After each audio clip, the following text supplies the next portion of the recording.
Welcome back to Am I the Butthole, where today's OP has an older sister who literally wants her dead.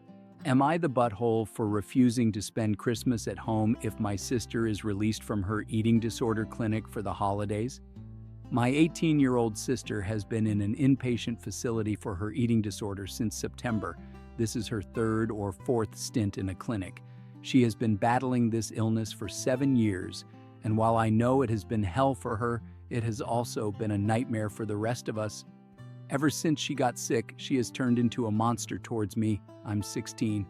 We were never best friends, but I never realized she hated me until the disorder took over. For years, she has called me repulsive and humongous. She constantly tells me she would rather die than look like me. I'm not even overweight. I just have a different body type. I have curves while she has always been naturally slender. To her distorted view, that makes me obese. At her worst, earlier this year, she told me she wanted me to die because I was fat and disgusting. She went into a rage, screaming that I was stealing life from a skinny person who deserved to exist more than I did. She actually became physically aggressive and had to be restrained. I had to leave the house for hours while professionals came to de-escalate the situation. I was genuinely terrified she might hurt me. Even my parents were scared. But wishing me dead was a new low. My parents and my mom's side of the family always expect me to be the bigger person. They tell me she's sick, that it's the disease talking, and I need to be forgiving. However, my dad's parents, my paternal grandparents, actually defended me. They told everyone that the last incident was unforgivable and perfectly justifies why I don't want to be near her. My parents argue that she's still your sister. I told them I am done being her emotional punching bag. My sister wrote me a letter from the clinic recently. It was so disturbing I can't even repeat it, but it definitely wasn't an apology. My parents, extended family, and her doctors all know about the letter. Despite this, my parents fought to have her released for Christmas, claiming she needs family time to heal. When I found out, I told them I wouldn't be there. I said I'm spending Christmas with my paternal grandparents. My parents are furious, insisting I stay home because I'm a minor and we need to pull together. But my grandparents and I have a plan, and unless my parents physically drag me home, I'm not going. OP, I understand your parents want to help your sister heal, but they cannot sacrifice your mental health and safety to do it. Healing one daughter by destroying the other isn't the answer. Also, while you are a minor, a call to Child Protective Services regarding your sister's violent threats could change the dynamic very quickly. Staying with your grandparents is the safest option. You get 0 out of 5 buttholes. Your parents get a solid 3.5 for failing to protect you. Testosterone. Am I the butthole for being enraged that my husband is currently infertile? I'm 30 and my husband is 36. He has been a bodybuilder for 15 years and has an incredible physique. When we met, I was 21, he was 27. I was naive and believed him when he claimed he was natural. Over time, his story shifted to, I'm natural now, but I used to use gear years ago. I made it very clear back then, I am strictly anti-drug. I told him if he ever went back on steroids and it affected our ability to conceive, I would never forgive him. Cut to last December. I was cleaning and found a vial of testosterone. He's a bit of a hoarder, so I hid it to see if he'd notice. Within 48 hours, he confronted me, angry that I took it. He had obviously been using it. I gave him an ultimatum, me or the steroids. We were getting married that summer. He promised me and my parents that he would stop. We got married and immediately started trying for a baby. After months of no luck, we got fertility testing. My results were perfect. His results showed 0 sperm count.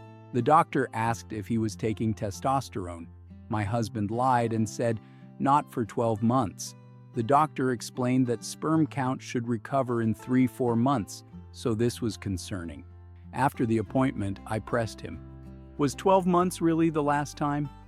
He finally admitted he took a dose 2 weeks ago. I am furious. He lied to me for our entire marriage. He wasted my time, risked his health, and jeopardized our future family. Yet he is mad at me for not being supportive. He thinks I'm unreasonable and should focus on fixing the issue rather than the why.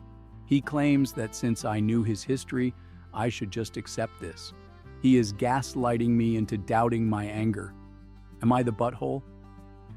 Down in the comments, a user points out that after years of usage, his body might be dependent on testosterone just to function normally. However, the real issue isn't the medication. It's the decade of lies. Why would you want to have a child with someone who has deceived you for 9 years straight? OP, you get 0 out of 5 buttholes. He gets 3 out of 5 for the betrayal. Previous owner, am I the butthole for not letting the previous owner of my house come back inside to see it?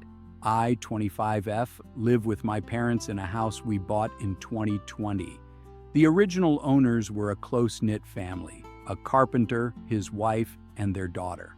The wife passed away in 2014, the daughter moved out in 2015, and the father lived there until he passed in 2020. The daughter returned briefly to sell us the house before leaving the country again. When we moved in, we found boxes of old family photos, expensive carpentry tools, and high-end cooking supplies. We tried to contact the daughter to return these sentimental items. She ignored our calls, texts, and emails for 2 years. Finally, in 2022, she answered and screamed at my mom. She said she didn't want any of her parents' junk, called my mom some explicit names, and hung up. After that, we sold the tools and cooking gear and gave the photos to a neighbor who was close with the family. We thought that was the end of it. Last week, I was in the yard when my neighbor called me over. Standing with him was a younger woman, the daughter. She thanked me for the photos, but then asked about the tools and cooking supplies. When I told her we sold them, she lost her mind. She started screaming that those items were meaningful heirlooms. I reminded her that we tried for 2 years to give them back, and she explicitly told us she didn't want them. She called me a liar and a B-word. Then she demanded to see the inside of the house for old time's sake. Given her behavior and how she treated my mom, I said no. This enraged both her and the neighbor. They yelled at me as I retreated inside and locked the door. 10 minutes later, she was banging on the front door, demanding entry. My parents told her to leave. The neighbor actually joined in, pounding on the door so hard he nearly dented it. It took an hour before they finally left. Now, the whole neighborhood hates us. The older neighbors all knew her growing up and adore her. They give us dirty looks and grunt when we say hello. We are now the pariahs of the block. Am I the butthole? Definitely not. It sounds like you went above and beyond to be kind and she spat in your face. You get 0 out of 5 buttholes. The entitled daughter and the nosy neighbor get 2 out of 5. Job, am I the butthole for telling my wife that's why you should get a job after she complained about other people shopping? My wife and I are in our late 30s. We've been married for 13 years. She has been a stay-at-home mom the entire time, despite saying she wanted to work when we were dating. I always wanted a dual-income household, but she insisted on staying home with the kids. One is mine, the eldest is my stepchild. They are now 14 and 11. I make $130K a year in a low-cost of living area. I give her a $1,000 monthly fun money allowance, purely for her personal spending, separate from household expenses and gifts. Yesterday, she came back from the mall and complained, "You should have seen all these people with bags of stuff spending $800 or more. Here I was spending only $100. I felt poor." I replied, "Well, if you feel poor, maybe it's time for you to get a job." She went silent and walked away. She constantly complains that her allowance isn't enough and compares herself to her friends whose husbands buy them new cars. I always point out that most of those wives also work. She thinks we should invest less and spend more, but I disagree. OP, your wife gets $1,000 a month of pure disposable income without working or paying bills. She is living the dream. Most people don't have that kind of cash lying around. She felt poor because she only spent $100 at the mall. You know who the real poor people at the mall were? The employees working there. Your wife is incredibly entitled and needs a reality check. OP, 0 out of 5 buttholes. Wife gets 1.5. Money.